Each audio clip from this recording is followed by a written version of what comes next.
The rise and fall of Brad Pitt and George Clooney's $200 million movie. Ladies and gentlemen, grab your popcorn because this Hollywood drama has more twists than the movie itself. Brad Pitt and George Clooney's $200 million comedy thriller Wolves was supposed to be a big deal, but it looks like the sequel has been officially canceled. That's right, the wolves are staying in their den. Let's rewind.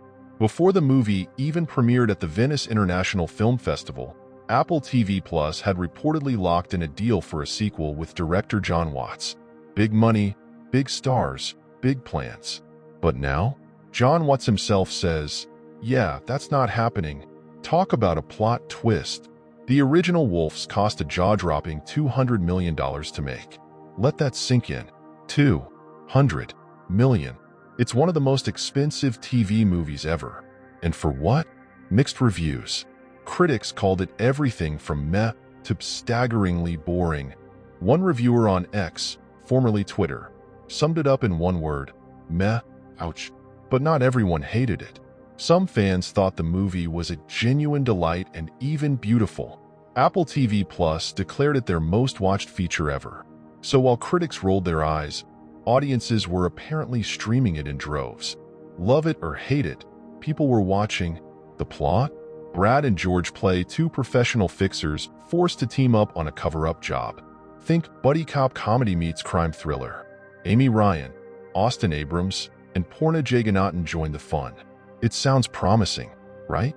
But with a 69% score on Rotten Tomatoes, the movie just couldn't escape its mediocre label. Now, let's talk about money, because in Hollywood, it's always about the money. Brad and George reportedly pocketed $35 million each for their roles in co-producing. But George denied the numbers, saying it was millions and millions less. Either way, they made bank.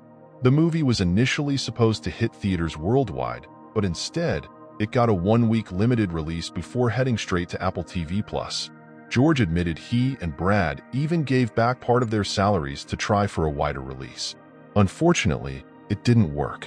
Cue the sad violins. Fans are divided over the cancellation news. Some, like Movie Mustache, are heartbroken, saying, I was looking forward to seeing where the Lone Wolves went next. Others, like Can't Unsee Movie, shrugged and said, absolutely no one is surprised by this. Savage. So, where does that leave us?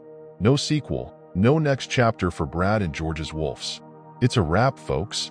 Whether you loved it or hated it, one thing's for sure, this story is as dramatic as Hollywood itself.